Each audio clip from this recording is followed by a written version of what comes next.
Salut à tous, aujourd'hui je vous retrouve pour parler du métier de psychomotricien. Donc moi je ne suis pas psychomotricienne, mais c'est un métier avec lequel je travaille souvent en tant que kinésithérapeute.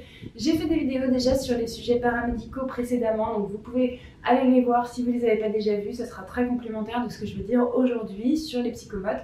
Les psychomotes travaillent avec les enfants, mais aussi les adultes, les personnes âgées. Moi je vais préciser plutôt leur activité auprès des enfants, puisque c'est l'objet de ma chaîne.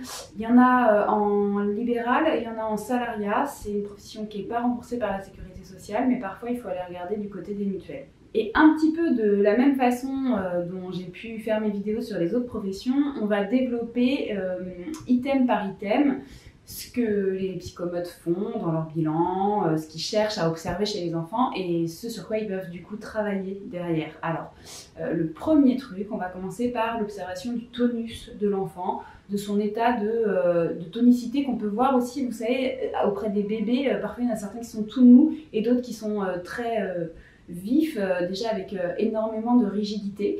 Ça, c'est quelque chose qu'on observe chez tout le monde en fait, l'état de tonus, mais du coup, sur un enfant, le psychomotricien va s'y attarder parce qu'en fait, il y a un lien qui se fait entre aussi l'expression par le corps de cette tonicité. C'est-à-dire que quand on est dans une dynamique dans sa tête, on n'exprime pas forcément la même chose par le corps. Donc juste par l'observation du tonus de l'enfant, parfois ça permet déjà de voir qu'il y a différentes difficultés. Alors il y a quelque chose qu'il faut prendre en lien dans toutes ces vidéos, c'est qu'il y a un relationnel qui est fait entre le parent et son enfant, qu'on appelle beaucoup le lien mère-enfant parce que l'enfant vient de la mère, ce sont les mamans qui portent les enfants. Donc même s'il y a un lien développé affectif avec le papa qui est très important après, on parle souvent du lien mère-enfant. Donc il est fort possible que je dise ce terme souvent. Bien sûr, l'autre parent a aussi une importance.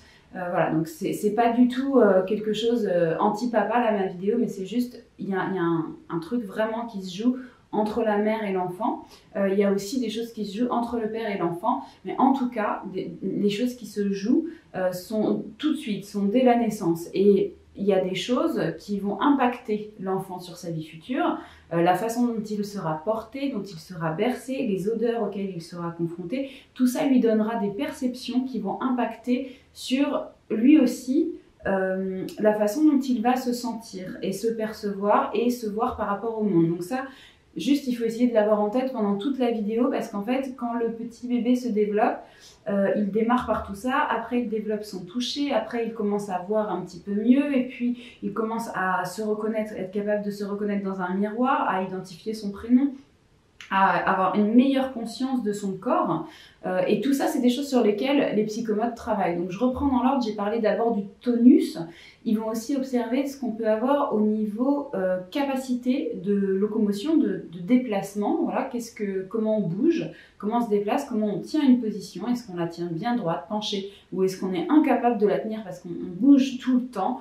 Ou est-ce qu'à l'inverse, on ne bouge pas, très peu, et qu'on n'explore pas? Voilà, ça c'est des choses aussi que les psychomotes vont regarder assez tôt, parce qu'en fait, assez tôt, on peut voir déjà s'il y a un petit peu de perception du corps en fait dans l'espace, un petit peu de mobilité déjà et de conscience du mouvement qu'on est en train de faire. Ça arrive assez tôt parce que par exemple, quand on est en train de commencer à travailler sa préhension, c'est-à-dire sa capacité à aller chercher des objets. Donc ça, vous savez, les bébés avec les hochets, ils le font assez tôt. Déjà, on peut voir des choses. On peut voir si l'enfant est précis dans son mouvement, s'il voit bien l'objet, et là, ça va être en lien avec la vision. Est-ce qu'il a une bonne coordination de sa main et de son œil? La coordination, ça démarre par des choses comme ça.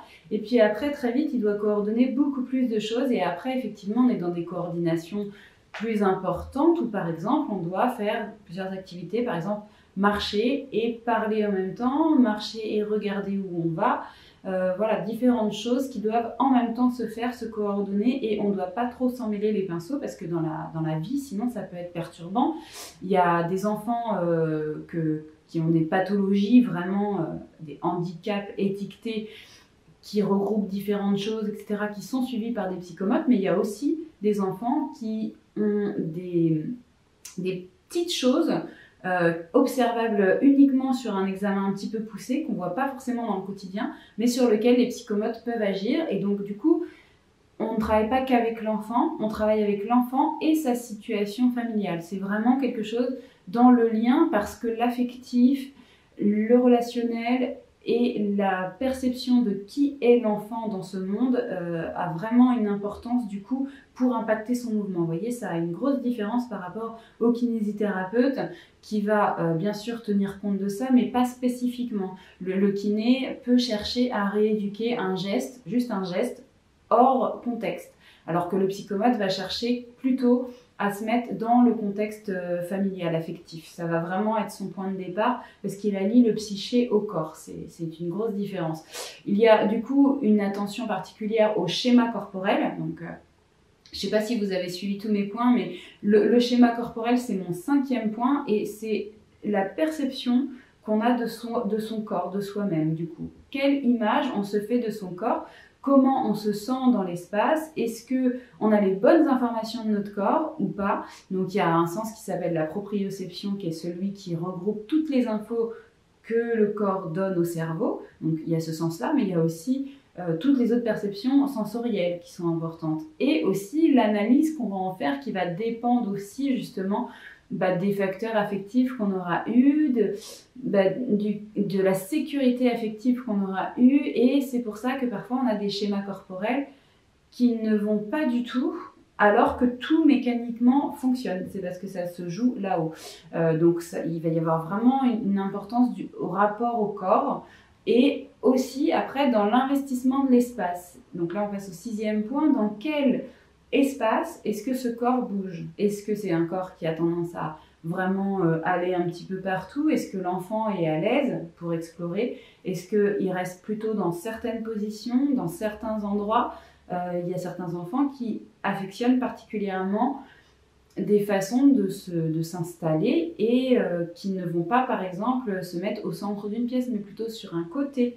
Ou alors, il y en a d'autres qui vont aller vraiment partout. Donc ça, c'est pareil, le psychomote le travaille et l'observe d'abord pour voir s'il y a un problème, et puis après le travail s'il constate qu'il y a quelque chose qui pourrait être un petit peu mieux développé chez l'enfant. Il y a aussi l'attitude face aux objets. Donc je parlais de comment on se met dans la pièce, et après dans la pièce, il y a des objets. Est-ce qu'on va les manipuler? Est-ce qu'on va pas trop oser les prendre? Et si on les manipule, est-ce qu'on est à l'aise pour explorer des choses? Est-ce qu'on sait prendre à peu près toutes les matières, ou est-ce qu'il y a des matières qui nous dérangent? Voilà, ce genre de choses, c'est aussi à observer dans un bilan de psychomote.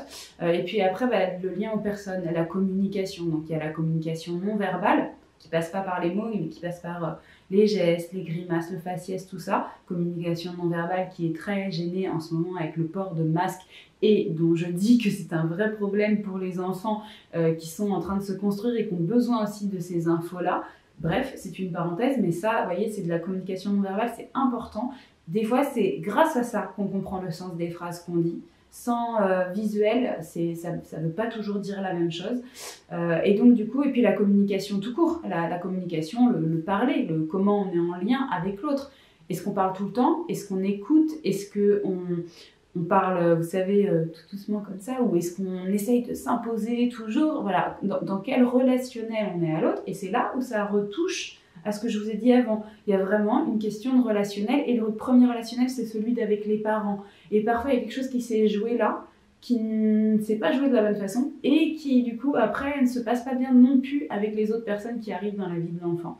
C'est pour ça que, je vous disais, la psychomote, elle a tendance, je dis elle parce que je connais que des femmes, mais il doit y avoir des hommes, le psychomote fait intervenir la famille et cherche à comprendre le fonctionnement de la famille ou des personnes qui sont autour de l'enfant si c'est pas la famille, enfin vous avez compris. Il y a aussi un 9e point qui est le contact entre l'enfant et les personnes. Parce que je parlais de communication, on est sur quelque chose à distance, mais de quelle façon est-ce que l'enfant entre en contact avec les gens? Est-ce que c'est adapté? Est-ce qu'il est gêné par le contact? Est-ce que c'est quelque chose de pas possible pour lui? Vous savez, il y a certaines caractéristiques dans certaines pathologies, parfois où les enfants ne supportent pas qu'on les touche. C'est compliqué pour eux.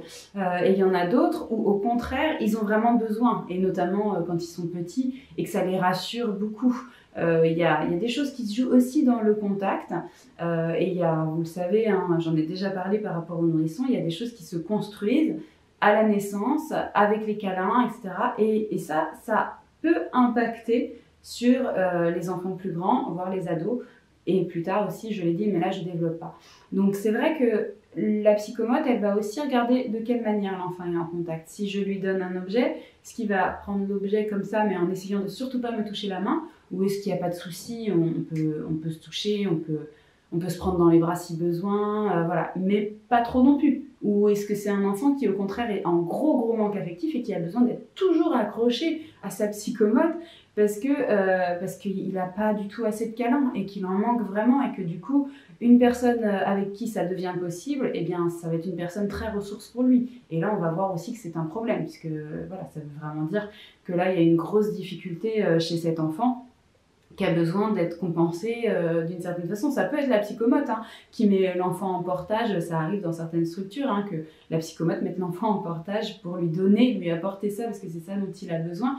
Mais aussi, le but, c'est après de trouver des solutions pour que ça puisse être relayé aux personnes qui sont, j'avais envie de dire, les caregivers, les personnes qui se chargent de l'enfant, voilà, quand c'est pas une structure.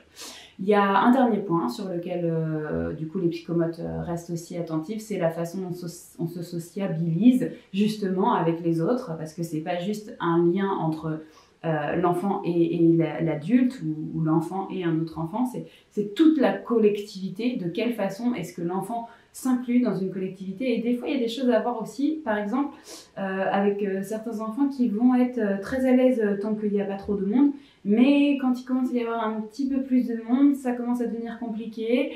Vous voyez, ce genre de socialisation là, le truc où voilà, est-ce qu'on sait se placer dans une communauté? Ou est-ce qu'on va avoir un seul interlocuteur et point, et tous les autres, on va fermer la porte? Voilà, c'est chose qui serait aussi un petit peu anormale. Alors, on exprime des choses par son corps, c'est évident.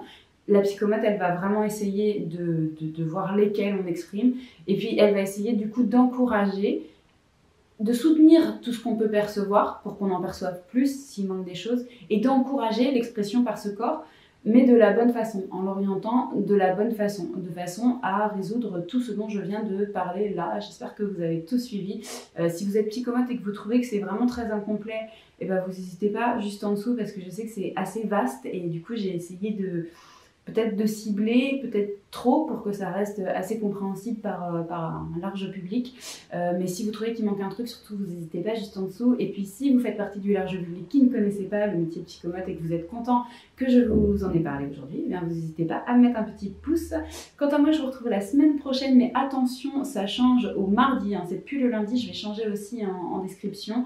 Ça sera le mardi maintenant, parce que en fait dans mon organisation c'est beaucoup plus cohérent.